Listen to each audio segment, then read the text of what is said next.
தாமரை போஸோட முட்டாள்தனத்தை புரிஞ்சுக்கிட்டு எப்படியாவது போஸ் கல்யாணத்தை நிறுத்தணும் அப்படின்னு சொல்லிட்டு யோசிச்சுக்கிட்டு இருக்காங்க. அந்த நேரம் பார்த்து நம்ம சாவுத்திரியும் வராங்க. வந்த உடனே நம்ம தாமரை ஒரு மாதிரி பிதன்னு முடிச்சுக்கிட்டு இருக்கிறத பார்த்த சாவுத்திரி இருந்துட்டு என்னடையாச்சு அப்படின்னு சொல்லிட்டு கேட்குறாங்க. நம்ம தாமரை இருந்துட்டு நடந்த விஷயத்தெல்லாம் அதாவது சாவுத்திரி கிட்ட சொல்லவும் சாவுத்திரி இருந்துட்டு பயங்கரமாக ஷாக் ஆயிடுறாங்க. என்னடி சொல்கிற, அந்த பொறுக்கி நாய் இப்படியெல்லாம் பண்ணானா கண்டிப்பாக அவனை சும்மாவே விட மாட்டேன் அப்படின்னு சொல்லிட்டு ரொம்பவே கோவத்தோட வெளியே போகிறாங்க. இதெல்லாம் பார்த்துட்டு இருந்த தாமரை இருந்துட்டு அம்மா கொஞ்ச நேரம் நில்லுமா, இந்த விஷயத்த வச்சு நான் ஒரு பெரிய பிளான் போட்டிருக்கேம்மா அப்படின்னு சொல்லிட்டு சொல்கிறாங்க. என்னடி சொல்கிற அப்படின்னு சொல்லிட்டு கேட்கவும் ஆமாம்மா நீ இல்லாத நேரமாக பார்த்து நான் போஸ் மாமாவை என் ரூமுக்கு வர சொல்லியிருக்கம்மா அப்படின்றாங்க. என்னடி சொல்கிற, நீ இப்படியெல்லாம் யோசிக்குவேன்னு சொல்லிட்டு நான் நினச்சி கூட பார்க்கலடி, நீ இவ்வளோ கேடு கட்டவளா அப்படின்னு சொல்லிட்டு கேட்குறாங்க.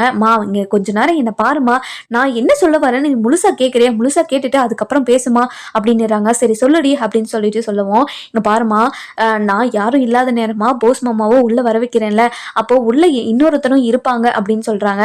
நீ சொல்றது ஒண்ணுமே புரியலடி. ஆமாமா காவியா தான் இருப்பாங்க. காவியா கிட்ட ஃபோன் பண்ணி போஸோட கேரக்டர் எல்லா விஷயத்தையும் நான் அந்த காவிய பொண்ணு கிட்ட சொல்லிட்டு காவியவை அவன் நம்பலனா என்னோட ரூமுக்கு வந்து பாருங்க அப்படின்னு சொல்லிட்டு சொல்லிடுவாமா. அதுக்கப்புறம் அவங்க வந்து தானே ஆகணும், கண்டிப்பா வருவாங்கம்மா. வந்த உடனே போஸ் மாமாவை வர வச்சிடறேன். போஸ் மாமா வந்த உடனே என்கிட்ட தப்பா நடந்துக்க தான் ட்ரை பண்ணோம், ஏற்கனவே அப்படிதான் பண்ணுச்சுமா.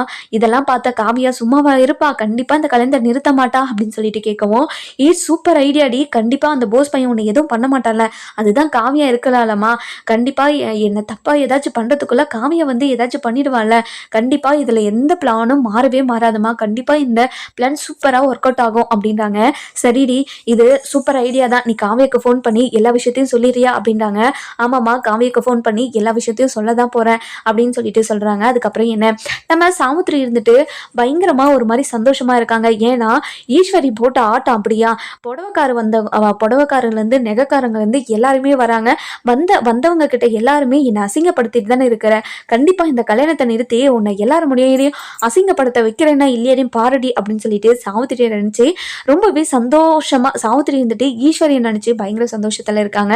எப்படியாவது இந்த கல்யாணத்தை நிறுத்திடுவோம் அவ்வளோ கான்ஃபிடென்ட்டா இருக்காங்க. அதுக்கப்புறம் நம்ம தாமரை இருந்துட்டு காவியக்கு ஃபோன் பண்ணி அதாவது போஸோட கேரக்டர் எல்லாமே அவரோட அதாவது ஃபர்ஸ்ட் மேரேஜ் எப்படி நடந்துச்சு எல்லா விஷயத்தையும் காவிய கிட்ட சொல்றாங்க. காவியா இதை கேட்டுட்டு பயங்கரமா ஷாக் ஆயிடுறாங்க. இங்க பாருங்க, நீங்க யாரு, நீங்க எதுக்காக இப்படி எல்லாம் பேசுறீங்க, அவரு இந்த மாதிரி விஷயத்தெல்லாம் என்கிட்ட சொல்லவே இல்லையே அப்படின்னு சொல்லிட்டு சொல்றாங்க. இங்க பாருங்க, இந்த மாதிரி விஷயத்தெல்லாம் எப்படி சொல்லுவாங்க, இந்த மாதிரி விஷயத்த சொன்னா நீங்க எப்படி அவங்கள கல்யாணம் பண்ணிப்பீங்க, கண்டிப்பா கல்யாணம் பண்ணிக்க மாட்டீங்கல்ல, அதனாலதான் அவர் எதுவுமே உங்ககிட்ட சொல்லியிருக்க மாட்டாரு. நீங்க நம்மளனா என்னோட ரூமுக்கு வந்து பாருங்க, என்னோட ரூமுக்கு இன்னைக்கு நைட்டு வரேன்னு சொல்லியிருக்காரு மாமா. இதெல்லாம் வேண்டாம்னு நான் ஏற்கனவே மாமா கிட்ட சொல்லிட்டேன், ஆனா என்கிட்ட எதையோ பேசி ஒரு மாதிரி பண்ணிட்டாங்க, அதனால தான் உங்களுக்கு கால் பண்ணி சொல்றேன். வருங்காலத்துல நீங்க தான் அவங்களுக்கு ஒய்ஃபா வரப்போறீங்க, இப்போவே அவங்கள திருத்தி வச்சுக்கிட்டீங்கன்னா நல்லது தானே அப்படின்னு சொல்லிட்டு கேட்குறாங்க. இங்க பாருங்க, நீங்க சொல்றதெல்லாம் என்னால நம்பவே முடியல. இங்க பாருங்க காவியா, உங்களோட வாழ்க்கைக்காக தான் நானும் பேசிக்கிட்டு இருக்கேன். இன்னைக்கு நைட்டு நீங்க வாங்க, நான் சொல்றது பொய்யா இருந்தா கூட நீங்க அப்புறமா என்ன வேணாலும் பண்ணுங்க அப்படின்னு சொல்லிட்டு காவிய கிட்ட சொல்லுவோம். காவியா இருந்துட்டு சரி நீங்க சொல்ற மாதிரி ஏதாச்சும் இருந்தா கண்டிப்பா அந்த போஸை சும்மாவே விடமாட்டேன் அப்படின்னு சொல்லிட்டு காவியா பயங்கர கோவத்துல சொல்றாங்க. இங்க பாருங்க, கண்டிப்பா மாமா தப்பான இன்டென்ஷனில் தான் இப்போ இதெல்லாம் பண்ணலாம், ஆனால் மாமா மனசு தடுமாறிட்டே இருக்குது, அந்த மனசை நீங்கள் ஒரு நிலைச்சி நீங்கள் திருத்திடுவீங்கன்னு நான் நம்புகிறேன், அதனால தான் இந்த விஷயத்த உங்ககிட்ட சொல்கிறேன் அப்படின்னு சொல்லிட்டு தாமரை ரொம்பவே அதாவது புத்திசாலியாக காவிய கிட்ட பேசிக்கிட்டு இருக்காங்க. சரிங்க, நான் இன்றைக்கே இப்போவே வரேன், உங்கள் கிளம்பி வீட்டுக்கு வரேன் அப்படின்னு சொல்லிட்டு சொல்கிறாங்க. அதுக்கப்புறம் என்ன நம்ம காவியாவும் வீட்டுக்கு வந்துடுறாங்க. வீட்டுக்கு வந்த உடனே அதாவது தாமரை ரூமுக்கும் போயிடுறாங்க. போயிட்ட உடனே இங்கே பாருங்கள், நீங்கள் சொன்னதெல்லாம் உண்மையா அப்படின்னு சொல்லிட்டு கேட்குறாங்க. ஆமாங்க சத்தியமான உண்மை, இங்க பாருங்க எங்க அம்மா பக்கத்துல தான் இருக்காங்க, நீங்களே கேளுங்க. அதுக்கப்புறம் சாவித்திரி இருந்துட்டு இங்க பாருமா, உன்னோட வாழ்க்கைக்காக தான் சொல்றேன், இப்பவே உன்னோட வாழ்க்கையை சரி பண்ணிக்கிட்டா வருங்காலத்துல உன்னோட வாழ்க்கை நல்லா இருக்கும்ல, அதனாலதான் சொல்றோம் அப்படின்றாங்க. சரி சரி போஸை வர சொல்லுங்க அப்படின்னு சொல்லிட்டு சொல்லவும் அதுக்கப்புறம் என்ன நம்ம சாவித்திரி இருந்துட்டு அம்மா நீ இங்கிருந்து போமா, அதுக்கப்புறம் மாமாக்கு நான் ஃபோன் பண்ணி வர சொல்றேன் அப்படின்னுறாங்க. அதுக்கப்புறம் என்ன நம்ம தாமரை இருந்துட்டு பயங்கர மூல சொந்தக்கார மாதிரி. அதுக்கப்புறம் நம்ம அதாவது போஸுக்கு கால் பண்ணுறாங்க. மாமா அம்மா ரூமில் இல்லை மாமா, யாருமே இல்லை, வரீங்களா அப்படின்னு சொல்லிட்டு ஒரு மாதிரி பேசுகிறாங்க. இதெல்லாம் பார்த்த காவியா இருந்துட்டு பயங்கரமாக டென்ஷன் ஆகுறாங்க. அப்படியே தாமரை அதோ அதோ 10 நிமிஷத்தில் வந்துடுறேன் அப்படின்னு சொல்லிட்டு பயங்கர சந்தோஷத்தோட துள்ளி குதிக்கிச்சிட்டு தாமரையோட ரூமுக்கு போகிறாங்க. தாமரையோட ரூமுக்கு போனால் நடக்கிறதே வேற. அதாவது நடக்கிறக்க கல்யாணமும் நிற்க போதுன்னு நம்ம போஸுக்கு தெரியாமல் மான்குட்டி மாதிரி துள்ளி குதிக்கிச்சிட்டு உள்ளே ஓடுறாரு. உள்ளே ஓடின உடனே நம்ம ஈஸ்வரி இருந்துட்டு, டே போஸ் எங்கடா இப்படி துள்ளி குதிச்சுட்டு ஓடுறேன், என்னடா ஆச்சு அப்படின்னு சொல்லிட்டு கேட்கவும், அம்மா ஒன்றும் இல்லைம்மா, நீங்கள் பாருங்கள் வேலையை பாருங்கள் அப்படின்னு சொல்லிட்டு ஒரு மாதிரி சந்தோஷத்தோடு ஓடுறாரு. அதுக்கப்புறம் என்ன யாராச்சும் அதாவது தாமரை ரூமு முன்னாடி யாராச்சும் இருக்கிறாங்களா இல்லையான்னு சொல்லிட்டு ஒரு மாதிரி பார்த்துக்கிட்டே போகிறாரு. யாருமே இல்லாததை பார்த்துட்டு அதாவது தாமரையோட ரூம்குள்ளே ஓப்பன் பண்ணி உள்ளே போயிடுறாரு. உள்ளே போன உடனே, தாமரை நீயே என்னை கூப்பிட்ட, எனக்கு ரொம்ப சந்தோஷம் தாமரை, நீ ரொம்ப அழகாக இருக்க தெரியுமா, உன்னோட அழகை இத்தனை நாளாக நான் ரசிக்காமல் விட்டுட்டேன்னு நினச்சி நான் ரொம்ப ஃபீல் பண்ணுறேன் தாமரை, வா தாமரை கிட்ட வா தாமரை அப்படின்னு சொல்லிட்டு ஒரு மாதிரி ரொமான்ஸ் மூடோட கிட்ட போகிறாரு. கிட்ட போன உடனே நம்ம தாமரை இருந்துட்டு, மாமா வேணாம் மாமா, மாமா ப்ளீஸ் மாமா வேண்டாம் மாமா, தாமரை அப்போது என்னை எதுக்காக வர சொன்ன தாமரை, வா தாமரை ஒன்றும் இல்லை வா, இன்னும் ஆவாது வா அப்படின்னு சொல்லிட்டு கிட்ட வர சொல்லிகிட்டே இருக்காங்க. அந்த நேரம் பார்த்து நம்ம காவியா இருந்துட்டு ரொம்பவே கோவமா அதாவது உள்ளே இருந்துட்டு கையை தட்டிக்கிட்டு வராங்க. கையை தட்டிக்கிட்டு வந்தது உடனே பயங்கரமாக ஷாக்காவோட நம்ம யாரு நம்ம போஸ் இருந்துட்டு பார்க்குறாரு. பார்த்த உடனே காவியா இருக்கிறத பார்த்துட்டு பயங்கரமாக ஷாக் ஆயிடுறாரு. என்ன காவியாவா அப்படின்னு சொல்லிட்டு சொல்லுவோம். அதுக்கப்புறம் காவியா இருந்துட்டு, ஏண்டா பொறுக்கி நாயே, நாளைக்கு கல்யாணத்தை வச்சுக்கிட்டு எப்படி ஒரு வேலையை பார்க்குற, உனக்கு அசிங்கமா இல்லையாடா அப்படின்னு சொல்லிட்டு பட்டான்னு அதாவது கன்னத்திலேயே 4 அறை விடுறாங்க. விட்ட உடனே நம்ம அதாவது போஸ் இருந்துட்டு, ஸ்வீட் பேபி நீ எப்போ பேபி வந்த அப்படின்னு சொல்லிட்டு கேட்குறாங்க. அடைச்சி நிறுத்து, உன்னோட வாயில் என்ன ஸ்வீட் பேபின்னால கூப்பிடாத, இவ்வளோ அசிங்கமானவனா நீ அப்படின்னு சொல்லிட்டு கேட்குறாங்க. இல்லை ஸ்வீட் பேபி, இல்லை நான் அப்படியெல்லாம் இல்லை, சும்மா தான் வந்தேன் அப்படின்னு சொல்லிட்டு சொல்கிறாங்க.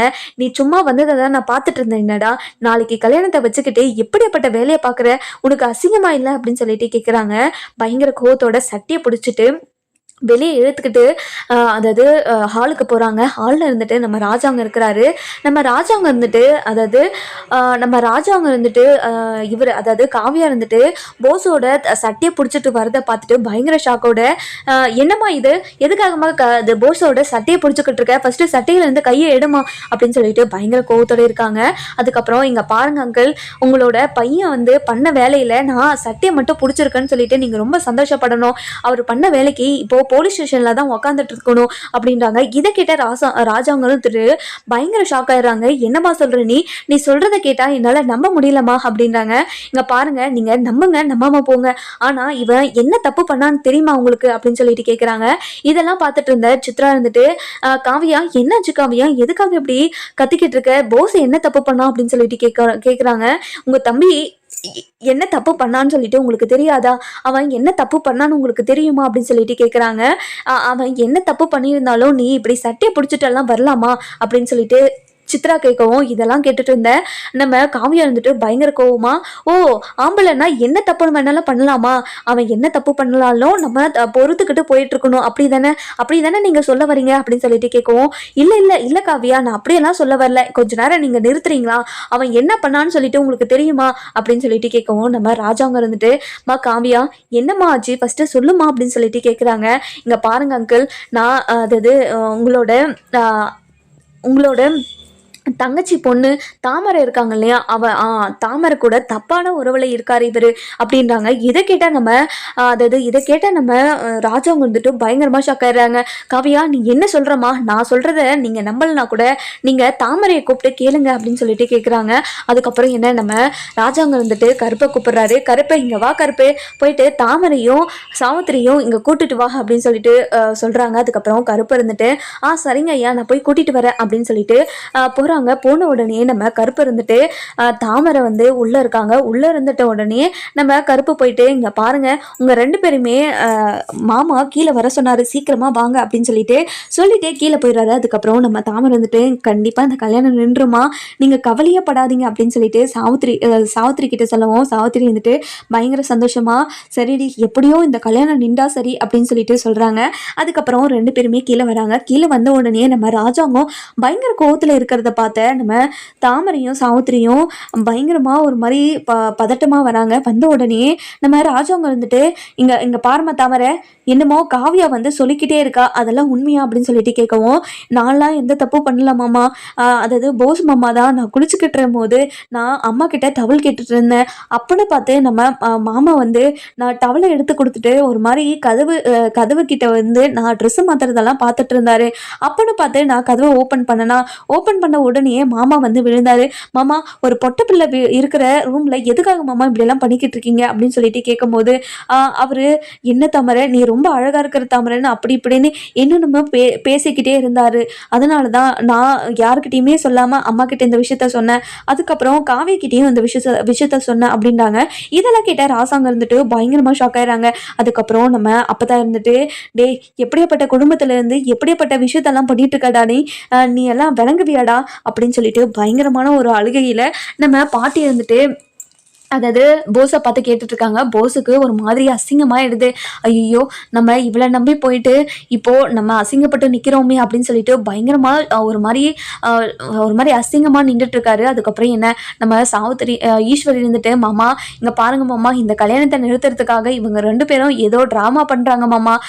கல்யாணம் ஏற்பாடு பண்ணதுலேருந்து இப்போ வரைக்குமே இந்த கல்யாணத்தை நிறுத்துறதுக்காக என்னென்னமோ பண்ணிட்டாங்க. அது எதுவுமே ஒர்க் அவுட் ஆகலன்றதுக்காக இப்போ எதையோ சொல்லி இப்போ என்னோட பையனை அசிங்கப்படுத்த பாக்குறாங்க. இங்க பாருமா காவியா, இவங்க உன்னை பொண்ணு பார்க்க வந்ததுல இருந்தே உன்னை கல்யாணம் பண்ணி வைக்க கூடாதுன்றதுக்காக குறியாவே இருக்காங்க. அவங்க சொல்றதெல்லாம் நீ நம்பாதமா, நீங்க அவ சொல்றதெல்லாம் நீ நம்பிக்கிட்டு இப்படி எல்லாம் பேசிக்கிட்டு இருக்கியாமா அப்படின்னு சொல்லிட்டு காவிய கிட்ட சொல்லவும், இல்ல ஆண்டி, நான் கண்ணு முன்னாடியே பார்த்தேன், உங்களோட பையன் தாமரை கிட்ட தப்பா நடந்துக்கிறத நான் கண்ணு முன்னாடி பார்த்தேன் அப்படின்னுறாங்க. இதெல்லாம் கேட்ட நம்ம ஈஸ்வரிக்கு பயங்கரமா ஷாக் ஆயிடுது. அதுக்கப்புறம் சித்ரா இருந்துட்டு போயிட்டு போஸ் கிட்ட, என்னடா தம்பி இதெல்லாம், நீ என்ன வேலை பண்ணி வச்சிருக்க, உன்கிட்ட எத்தனை முறை அம்மா சொல்லிச்சு உன்னோட மனசையும் உன்னையும் கட்டுப்படுத்தி வச்சுக்கோடான்னு சொல்லிட்டு எத்தனை முறை சொல்லிச்சு. ஆனா நீ ஏதாச்சும் கேட்டியா? நீ எதுவுமே கேட்காம இப்படியெல்லாம் பண்ணி வச்சிருக்கேடா, நீ கொஞ்சம் அது மூளைன்னு உனக்கு ஒன்று இருக்காடா அப்படின்னு சொல்லிட்டு கேட்குறாங்க. இதெல்லாம் கேட்டுட்டு இருந்தேன் நம்ம சன்னாசி இருந்துட்டு, அண்ணன் இவெல்லாம் திருந்தவே மாட்டானே, இவனுக்கெல்லாம் ஒரு கல்யாணம் பண்ணி வச்சு அந்த பொண்ணோட வாழ்க்கையை எதுக்குன்னு நம்ம வீணாக்கணும், இவனுக்கு கல்யாணம் ஒன்று கேடானே அப்படின்னு சொல்லிட்டு கேட்குறாங்க. இதெல்லாம் கேட்டுட்டு இருந்தேன் நம்ம பாட்டி இருந்துட்டு, இங்க பாரு ராஜாங்கம், இப்படி எடுத்தோம் கவுத்தோன்னு முடிவு எடுக்க தேவையில்ல. இப்போ கல்யாணம் பண்ணிக்கிற பொண்ணே பக்கத்துல நின்றுட்டு இருக்குல்ல, அந்த பொண்ணுகிட்டயே கேளுங்க உன்னோட விருப்பம் என்னமானு அப்படின்னு சொல்லிட்டு கேட்குறாங்க. இங்க பாருமா காவியா, இப்படியாப்பட்டவனை நீ கல்யாணம் பண்ணிக்க விரும்புறியா அப்படின்னு சொல்லிட்டு கேட்குறாங்க. இதெல்லாம் கேட்ட காவியா இருந்துட்டு, இங்க பாருங்க, அத்தை சொன்னதை வச்சு பார்த்தா கண்டிப்பா இவங்க கல்யாணத்தை நிறுத்தத்துக்காக தான் இப்படியெல்லாம் பண்ணிட்டு இருக்காங்கன்னு எனக்கு தோணுது. அதனால இங்க பாருங்க, இனிமே இந்த மாதிரி நடந்துக்கிறத பார்த்தனா உங்களை நான் சும்மாவே விடமாட்டேன் அப்படின்றாங்க. இதெல்லாம் கேட்டால் நம்ம போஸுக்கு பயங்கரமா சந்தோஷமாயிடுது. இங்க பாரு ஸ்வீட் பேபி, என்னை ஏமாத்தி இவ தான் வர சொன்னா பாரு, அவ தான் ஃபோன் பண்ணி எனக்கு வர சொல்லியிருக்கா, நீயே பாரு அப்படின்றாங்க. இதை பார்த்த நம்ம காவியா இருந்துட்டு, இங்கே பாரு தாமரை, நீ இந்த கல்யாணத்தை நிறுத்த தான் இதெல்லாம் பண்ணுறேன்னு எனக்கு முன்னாடியே தெரிஞ்சிருச்சு. அதனால தான் நீ சொல்லியும் நான் ஏன் வந்தேன்னா, உங்கள் எல்லாரும் பிளானையும் இவங்கக்கிட்ட எல்லாருக்கிட்டையும் சொல்லலான்னு தான் வந்தேன் அப்படின்றாங்க. அந்த நேரம் பார்த்து நம்ம போஸும், அதாவது யாரே நம்ம சேதுவும் தமிழும் உள்ளே வராங்க. உள்ளே வந்த உடனே சண்டை நடந்துக்கிட்டு இருக்கிறத பார்த்துட்டு பயங்கரமாக ஷாக் ஆயிடுறாங்க. அதுக்கப்புறம் என்ன, நம்ம காவியா இருந்துட்டு தாமரை கிட்ட போயிட்டு, இங்கே பாரு, எனக்கு வருங்கால புருஷனா வரவனை பற்றி நீ ஏதாவது தப்பாக பேசின, உன்னை சும்மாவே விடமாட்டேன் அப்படின்னு சொல்லிட்டு பயங்கரமாக ஒரு கோவத்தோடு சொல்கிறாங்க. இதை பார்த்து நம்ம தாமரை வந்துட்டு பயங்கரமாக ஷாக் ஆயிடுறாங்க. அதுக்கப்புறம் என்ன, நம்ம தாமரை வந்துட்டு நம்ம சாவித்திரி கிட்ட, என்னம்மா இவ இப்படியெல்லாம் பேசுகிறா, இவ நம்ம போட்ட பிளானை கண்டுபிடிச்சிட்டா போலமா, போச்சுமா, இந்த கல்யாணம் எப்படியாவது நின்றோன்னு நினச்சேன், ஆனால் இப்படியெல்லாம் பேசிட்டு போயிட்டாலாமா, இவளை நம்பி நம்ம இதெல்லாம் ஏற்பாடு பண்ணோமே, நம்மளை சொல்லணுமா அப்படின்னு சொல்லிட்டு சொல்கிறாங்க. அதுக்கப்புறம் காவியா இருந்துட்டு, இதுக்கு மேலே நீங்கள் கல்யாணத்தை நிறுத்துறதுக்கு எதுவும் ட்ரை பண்ணாதீங்க, கண்டிப்பாக நாளைக்கு கல்யாணம் நடக்க தான் போகுது அப்படின்னு சொல்லிட்டு இருக்காங்க. அதுக்கப்புறம் என்ன, நம்ம அதாவது தமிழ்ச்செல்வி இருந்துட்டு பயங்கரமாக ஒரு மாதிரி குழப்பத்திலேயே பார்த்துக்கிட்டு இருக்காங்க. இதெல்லாம் பார்த்து நம்ம சேது இருந்துட்டு, என்னாச்சு நம்ம கருப்பு கிட்ட, என்னாச்சு மாமா என்ன பிரச்சனை அப்படின்னு சொல்லிட்டு கேட்கவும், என்னென்னமோ நடந்துட்டு இருக்குப்பா அப்படின்னு சொல்லிட்டு சொல்கிறாங்க. அதுதான் மாமா என்ன நடந்துட்டு இருக்கு அப்படின்னு சொல்லிட்டு கேட்கவும், நடந்த விஷயத்தெல்லாம் நம்ம சேதுக்கிட்ட சொல்லவும் சேதுக்கு பயங்கரமாக ஷாக் ஆகிடுது. என்ன மாமா சொல்கிற, இப்படியெல்லாம் இப்படியெல்லாம் ஒரு ஆளுங்க இருப்பாங்களா? எனக்கு ரொம்ப அந்த போஸ் பையில நினைச்சா எனக்கு அவ்வளோ கோவம் வருது. என்ன மாப்பிள்ள சொல்ற? என்னாச்சு? எதுக்காக உனக்கு அவன் மேல கோவம் வருது? நேத்து தான் தன்னோட அப்பா உயிரை காப்பாத்தினாங்கன்றதுக்காக ஏதோ நான் உனக்கு லைஃப் லாங்கா ஒரு மாதிரி கடமைப்பட்டிருப்பேன் அப்படி இப்படின்னு எல்லாம் சொன்னேன். இப்போ என்னடானா அவனை பார்த்தா அவ்வளோ கோவம் வருதுன்ற, என்னப்பா விஷயம் அப்படின்னு சொல்லிட்டு கேட்கவும் நம்ம சேது இருந்துட்டு நடந்த விஷயத்தெல்லாம் சொல்றாங்க. இங்க பாருங்க மாமா, என்னோட அப்பா உயிரை போஸ் ஒன்றும் காப்பாத்தல அப்படின்றாங்க. என்ன சேது சொல்ற அப்படின்னு சொல்லிட்டு கேட்கவும், ஆமா மாமா, நேத்து நம்ம பார்ட்டி வச்சிருந்தோம்ல, அந்த பார்ட்டியில தான் அவன் இந்த மருந்தை கொண்டு வரலன்னே நான் தெரிஞ்சுக்கிட்டேன் அப்படின்றாங்க. அப்படியா? என்னப்பா விஷயம் அப்படின்னு சொல்லிட்டு கேட்கவும், அதுக்கப்புறம் என்ன, அவன் காட்டுக்குள்ள போயிட்டு எப்படியெல்லாம் மருந்து எடுத்துட்டு வந்தான்னு நான் கேட்டேன்ல மாமா, அதுக்கு அவன் சொன்ன பதிலெல்லாம் ரொம்பவே தப்பு. நான் தமிழ்கிட்ட அதுக்கப்புறம் போயிட்டு தமிழ்கிட்ட இந்த விஷயத்தை பற்றி பேசினேன். தமிழும் மருந்து கொண்டு வந்திருக்கா. ஆனால் வர வழியில் யாரோ தமிழ் தலைமையில் இப்போ கட்டை வச்சு அடிச்சுட்டு தமிழை மயக்கம் போட வச்சுட்டு தமிழ்கிட்ட இருந்த மருந்து எல்லாத்தையும் எடுத்துகிட்டு போயிட்டாங்களாம் அப்படின்னு தமிழ் தான் சொன்னான். அப்போது தமிழ்கிட்ட இருந்த மருந்தெல்லாம் போஸ் பையன் தான் எடுத்துகிட்டு போயிட்டு தான் காட்டுக்குள்ளே போயிட்டு இந்த மருந்தெல்லாம் கொண்டு வந்தேன் அப்படின்னு சொல்லிட்டு எல்லாருக்கிட்டையும் போய் சொல்லிட்டு இருக்கான். இப்படிப்பட்டவனை பார்த்தா எனக்கு கோவம் வராமல் என்ன பண்ணுமாமா அப்படின்னாங்க. மாப்பிள்ள, நீ சொல்கிறதெல்லாம் கேட்டால் எனக்கு ரொம்பவே ஷாக்கிங்காக இருக்குது. அதாவது நான் தான் பெரியப்பா உயிரை காப்பாற்றினேன், அதுக்காக எனக்கு ஏதாச்சும் பண்ணுங்கன்னு அவங்க அம்மா என்னென்னமோ பேசிக்கிட்டு இருந்தாங்க. இதெல்லாம் கேட்டால் கண்டிப்பாக மாமா ரொம்ப கோவப்படுவார். அதை சொல்கிறதுக்காக தான் தமிழை இந்த வீட்டுக்கே கூட்டிகிட்டு வந்தேன். இப்போ இங்கே பார்த்தா இங்கே இவ்வளோ பெரிய பிரச்சனையே நடந்துட்டுருக்கு அப்படின்னு சொல்லிட்டு பயங்கர கோவத்தோட பேசிக்கிட்டு இருக்காங்க. அதுக்கப்புறம் என்ன, நம்ம சேது இருந்துட்டு, இங்கே பாருங்க மாமா, கண்டிப்பாக இந்த விஷயத்த நான் சொல்ல தான் போகிறேன். இங்கே பாரு மாப்பிள்ள, கண்டிப்பாக இந்த விஷயத்த நீ சொல்லி தான் ஆகணும். இப்படி ஒரு பொய் சொல்கிறதுக்கு அவனுக்கு எப்படி மனசு வந்துச்சு? கண்டிப்பா அந்த விஷயத்தை நீ மாமா கிட்ட சொல்லியே தான் ஆகணும் அப்படின்றாங்க. அதுக்கப்புறம் நம்ம பாட்டி இருந்துட்டு, இங்க பாருங்க, இந்த பிரச்சனையை இதோட விட்டுருங்க. அதுக்கப்புறம் என்ன, நம்ம தாமரைக்கிட்டையும் சாவித்திரி கிட்டையும் உங்க 2 பேருக்கும் வேற வேலையே இல்லையா? அடுத்தவங்க லைஃப்ல குறுக்கிறது தான் உங்களுக்கு 2 பேருக்கும் வேலையா? உங்களுக்கு அசிங்கமாவே இல்லை இப்படி ஒரு வேலையை பார்க்கறதுக்கு அப்படின்னு சொல்லிட்டு பயங்கரமா திக்கிட்டே இருக்காங்க. அதுக்கப்புறம் நம்ம ராஜாங்க இருந்துட்டு சாவித்திரியும் தாமரையும் பார்த்து, இங்க பாருங்க, இனிமே இந்த மாதிரி ஏதாச்சும் பண்ணிட்டு இருந்தீங்கன்னா கண்டிப்பா நீங்க 2 பேரும் இந்த வீட்டில் இருக்கவே முடியாது. அதுக்கப்புறம் உங்க விருப்பம் அப்படின்னு சொல்லிட்டு பயங்கர கோவத்தோடு எழுந்து போக பார்க்குறாரு. அந்த நேரம் பார்த்து நம்ம காவியா இருந்துட்டு, மாமா இங்கே பாருங்க அங்கிள், நான் அவ்வளோதான் வீட்டுக்கு கிளம்புறேன் அப்படின்னு சொல்லிட்டு கிளம்புறாங்க. அதுக்கப்புறம் என்ன, காவியா இருந்துட்டு வீட்டை விட்டு வெளியே போனதுமே நம்ம சேது இருந்துட்டு, அப்பா ஒரு நிமிஷம் நில்லுங்கப்பா அப்படின்றாங்க. இதை கேட்டால் நம்ம ராஜாங்க இருந்துட்டு, சொல்லியா சேது, என்ன விஷயம் அப்படின்னு சொல்லிட்டு கேட்கவும், இங்கே பாருங்கப்பா, உங்ககிட்ட நான் ஒரு முக்கியமான விஷயம் பேசணும்ப்பா. இங்கே இருக்க எல்லாருமே இங்கே இருங்க, எங்கேயுமே போகாதீங்க அப்படின்னு சொல்லிட்டு சேது சொல்றாரு. இதெல்லாம் கேட்ட நம்ம ஈஸ்வரிக்கும் நம்ம சாவித்திரிக்கு எல்லாருக்குமே பயங்கர ஷாக்கு. அதுக்கப்புறம் நம்ம சாவித்திரி இருந்துட்டு, சேது என்னடா விஷயம் அப்படின்னு சொல்லிட்டு கேட்கவும், இங்க பாருங்க, நான் அப்பா கிட்ட தான் பேசணும். நான் அப்பா கிட்ட பேசுற போது நீங்க எல்லாருமே இந்த விஷயத்தை பத்தி கேட்டுக்கோங்க அப்படின்னுறாங்க. அதுக்கப்புறம் நம்ம சேது இருந்துட்டு பயங்கரமான ஒரு கோவத்தில், இங்கே பாருங்கப்பா, உங்களோட உசுரை காப்பாற்றினது சேது தான், அதாவது போஸு தானே இப்போ வரைக்கும் நீங்கள் நினச்சிக்கிட்டு இருக்கீங்க, ஆமாம் தானேப்பா? ஆமாம் அப்படின்றாங்க. ஆமாப்பா, ஆமாம் சேது, நான் அப்படி தான் நினச்சிக்கிட்டு இருக்கேன், இதனால் என்ன இருக்குது அப்படின்னு சொல்லிட்டு கேட்குறாங்க. அதுக்கப்புறம் நம்ம சேது இருந்துட்டு, அப்பா அதெல்லாம் ஒன்றும் இல்லைப்பா, நம்ம போஸ் இருந்துட்டு உங்கள் உயிரை காப்பாற்றவே இல்லை அப்படின்றாங்க. இதெல்லாம் கேட்டால் நம்ம ராஜாங்கத்துக்கு பயங்கரமாக ஷாக் ஆகிடுது. சேது என்னையா சொல்கிறேன்? ஆமாப்பா, உங்களோட உயிரை காப்பாத்தினது தமிழ்ச்செல்வி தான் அப்படின்றாங்க. இதெல்லாம் கேட்ட ஈஸ்வரிக்கு பயங்கரமா ஷாக் ஆயிடுது. ஐயோ, எல்லா உண்மையும் தெரிஞ்சிருச்சா அப்படின்னு சொல்லிட்டு பயங்கர கோவத்தோடையும் ஒரு மாதிரி பதட்டத்தோடையும் இருக்காங்க. அதுக்கப்புறம் நம்ம சேது இருந்துட்டு, இங்க பாருங்கப்பா, தமிழ்ச்செல்வி காட்டுக்குள்ள போயிட்டு மருந்தெல்லாம் கொண்டு வந்துட்டு இருந்தா. வர வழியில தமிழ்ச்செல்வியோட தலையில கட்டியை வச்சு அடிச்சுட்டு அவகிட்ட இருந்த மருந்தெல்லாம் கொண்டு வந்திருக்கான். இவன் இப்படி பண்ணி தான் மருந்தெல்லாம் கொண்டு வந்திருக்கான்ப்பா. இதெல்லாம் கேட்டு, இதெல்லாம் நேற்று நைட்டு போதையில் என்கிட்ட ஒளர்னதுப்பா அப்படின்றாங்க. இதெல்லாம் கேட்ட நம்ம ராஜாங்கத்துக்கு பயங்கரமாக ஷாக் ஆகிடுது. அதுக்கப்புறம் ஈஸ்வரி இருந்துட்டு, என்ன சேதோ, என்னோட பையன் வாழ்க்கை நல்லா இருக்க போகுதுன்னு நினச்சி ஒவ்வொருத்தரும் என்னோட பையன் கல்யாணத்தை நிறுத்துறதுக்காக எல்லாரும் பிளான் போட்டுட்டு இருக்கீங்களா? என் பையன் நல்லா இருக்கிறது உங்க யாருக்குமே பிடிக்கலையா அப்படின்னு சொல்லிட்டு கேட்குறாங்க. இதெல்லாம் கேட்ட நம்ம சேது இருந்துட்டு பயங்கரமாக ஷாக் ஆயிடுறாங்க. அதுக்கப்புறம் என்ன, நம்ம சேது இருந்துட்டு, இங்கே பாருங்க, அதாவது போஸு தன்னோட தம்பி நல்லா இருக்கணுன்றதுக்காக இத்தனை நாளாக நான் நினச்சிட்டு இருந்தேன். ஆனா இப்படி ஒரு கேடு கெட்ட வேலையை பார்த்து இப்படி என்னோட அப்பா கிட்ட 1 கோடி ரூபாய் வாங்கணும்னு நினைச்சுங்க பாத்தீங்களா? உங்களை நான் என்னன்னு சொல்றது, இங்க பாருங்கப்பா, நீங்க 1 கோடி ரூபாவை சேது போஸுக்கு கொடுக்கவே கூடாதுப்பா. அந்த 1 கோடி ரூபாவை தமிழுக்கு தான் கொடுக்கணும் அப்படின்றாங்க. இதெல்லாம் கேட்ட நம்ம ஈஸ்வரி இருந்துட்டு, இங்க பாரு சேது, நீ எதுவுமே எந்த ஆதாரமுமே இல்லாம நீ வந்து போஸ் வந்து இந்த மருந்தை கொண்டு வரலன்னு சொன்னா எப்படி சொல்லு அப்படின்றாங்க. இதெல்லாம் கேட்ட நம்ம சேது இருந்துட்டு, இங்க பாருங்க, நான் இப்பவே நிரூபிக்க முடியும், உங்க உங்க பையனால நிரூபிக்க முடியுமா தான் தான் மருந்தை எடுத்துட்டு வந்தானே அப்படின்னு சொல்லிட்டு சொல்றாங்க. அதுக்கப்புறம் நம்ம போஸ் இருந்துட்டு, அண்ணன் என் மேல என்னென்ன கோவம் உனக்கு, எதுக்காக என்ன இப்படி எல்லாம் பேசிக்கிட்டு இருக்க அப்படின்னு சொல்லிட்டு கேட்கவும், அதுக்கப்புறம் நம்ம போஸ் இருந்துட்டு பயங்கரமா ஷாக் ஆயிடுறாங்க. அதுக்கப்புறம் நம்ம போஸ் இருந்துட்டு போயிட்டு இங்க இங்க பாருங்க பெரியப்பா, போஸ் அண்ணன் சொல்றதெல்லாம் பொய், அதாவது சேது அண்ணன் சொல்றதெல்லாம் பொய், அவர் சொல்றதெல்லாம் நீங்க நம்பவே நம்பாதீங்க அப்படின்றாங்க. இதெல்லாம் கேட்ட நம்ம போஸ் இருந்துட்டு பயங்கரமா ஷாக் ஆயிடுறாங்க. அதுக்கப்புறம் என்ன, நம்ம சேது இருந்துட்டு, இங்க பாருங்கப்பா, நான் சொல்றதெல்லாம் உண்மைதான், இவரை நீங்க நம்பவே நம்பாதீங்க, நீங்க எதுக்காக இப்படி நம்பிக்கிட்டு இருக்கீங்க, கண்டிப்பா தமிழ்கிட்ட இந்த விஷயத்தெல்லாம் கேளுங்க அப்படின்றாங்க. தமிழ் இருந்துட்டு ராஜாங்கத்துக்கிட்ட நடந்த விஷயத்தெல்லாம் சொல்றாங்க.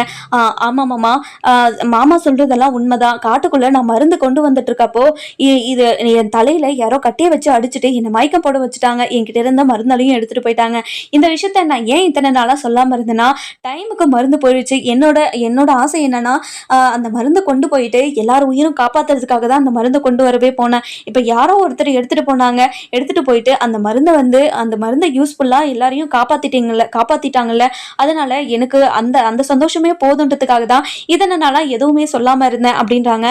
அந்த நேரம் பார்த்து நம்ம வசந்தியும் உள்ள வராங்க. வந்த உடனே வசந்தி இருந்துட்டு தமிழை பார்த்து, என்ன தமிழை சொல்ற, நீ சொல்றதெல்லாம் உண்மையா அப்படின்னு சொல்லிட்டு கேட்குறாங்க. அதுக்கப்புறம் அம்மா கொஞ்ச நேரம் அமைதியா இருமா அப்படின்னு சொல்லிட்டு நம்ம தமிழ்ச்செல்வி இருந்துட்டு வசந்தி கிட்ட சொல்றாங்க. அதுக்கப்புறம் என்ன, நம்ம தமிழ்ச்செல்வியை பார்த்து நம்ம அப்பதான் இருந்துட்டு, தமிழ் என்ன தமிழ் சொல்ற, நீ சொல்றதெல்லாம் உண்மையா, நீ சொல்றதெல்லாம் கேட்டா எனக்கு ரொம்பவே ஷாக்கிங்கா இருக்கு அப்படின்றாங்க. அதுக்கப்புறம் என்ன, நம்ம சேது இருந்துட்டு ரொம்பவே கோமா, இங்க பாருங்கப்பா, நீங்க 1 கோடி ரூபாய் கொடுக்குறன்றதுல 1 ரூபாய் கூட அந்த போஸுக்கு போய் சேரவே கூடாது, இப்படி கேட்ட வேலையை பார்த்து இப்படியெல்லாம் மருந்தை கொண்டு வந்திருக்காங்களே அப்படின்னு சொல்லிட்டு பயங்கர கோவத்தோட சொல்லிட்டு இருக்காங்க. அதுக்கப்புறம் ராஜாங்க இருந்துட்டு, இங்க பாருடா, உன்னை எவ்வளவோ திருந்திட்டேன்னு நினைச்சிட்டு இருந்தேன், ஆனா நீ ஒரு துளி கூட திருந்தாம அப்படியே தான் இருக்கியா, இங்க பாரு சன்னாசி, உன்னோட பையனுக்கு நான் எவ்வளவோ தண்டனை கொடுத்து பார்த்துட்டேன், கண்டிப்பா உன்னோட பையன் திருந்துற மாதிரி தெரியல, இப்போ அவன் திருந்திட்டான்னு சொல்லிட்டு அவனுக்கு ஒரு கல்யாணத்தை பண்ணி வைக்கலான்னு நினைச்சா, ஆனா இப்பவும் இப்படியெல்லாம் பண்ணியிருக்கானே, உனக்கு நியாயமா இருக்குதா பாருடா சன்னியாசி அப்படின்றாங்க. அதுக்கப்புறம் சன்னாசி இருந்துட்டு போயிட்டு நம்ம போஸ் கிட்ட, இங்க பாருடா, இது எதுக்காக இதெல்லாம் பண்ண சொல்லுடா அப்படின்றாங்க. இங்க பாருங்கப்பா, இதெல்லாம் நான் தான் பண்ண, நான் இல்லைன்னெல்லாம் சொல்லலை, ஆனால் பெரியப்பா கிட்ட நான் என்ன பண்ணாலும் அவர்கிட்ட நல்ல பேர் கிடைக்கவே மாட்டேங்குது, எனக்கு வேற வழி தெரியலப்பா, பெரியப்பா கிட்ட நல்ல பேர் வாங்கணும்னா இதை பண்ணி தானே ஆகணும் அப்படின்றதுக்காக தான் இதெல்லாம் பண்ணேன் அப்படின்றாங்க. இதெல்லாம் கேட்ட நம்ம ராஜாங்கத்துக்கு பயங்கரமா கோவம் வந்துடுது. அதுக்கப்புறம் என்ன, நம்ம ராஜாங்க இருந்துட்டு போயிட்டு சாட்டையை எடுத்துட்டு வந்துட்டு நம்ம போஸ் அடின்னு அடிச்சுக்கிட்டே இருக்காங்க.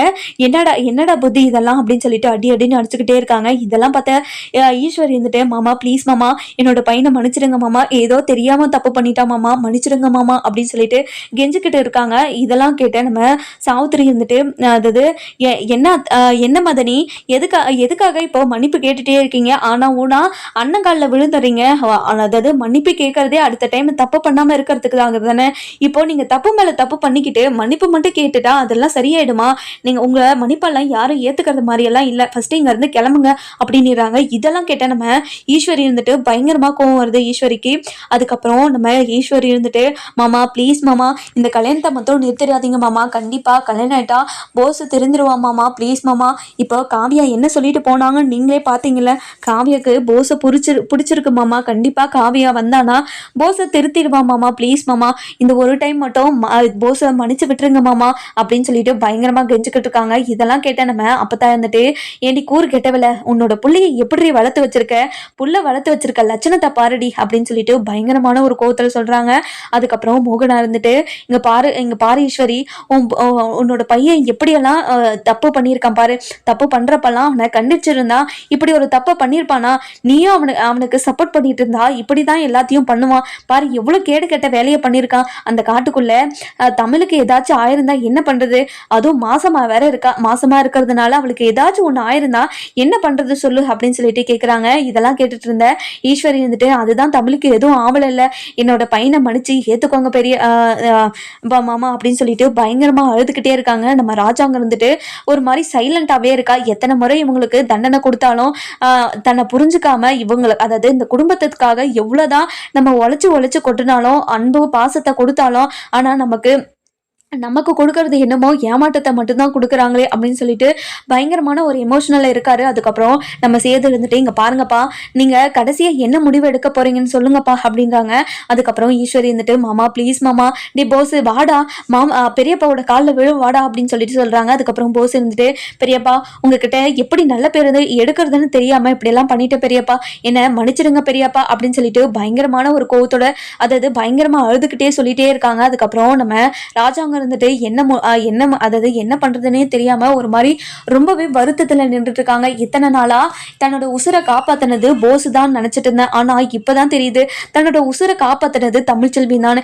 இதை நினைச்சு நம்ம அதாவது ராஜாங்க இருந்துட்டு தமிழ்ச்செல்வி கிட்ட போயிட்டு, இங்க பாருமா, அதாவது இந்த குடும்பம் உன்னை தள்ளி வச்சிருந்தாலும் இந்த குடும்பத்துக்காக நீ நல்லது மட்டும்தாமா பண்ணிட்டு இருக்க அப்படின்னு சொல்லிட்டு சொல்றாங்க.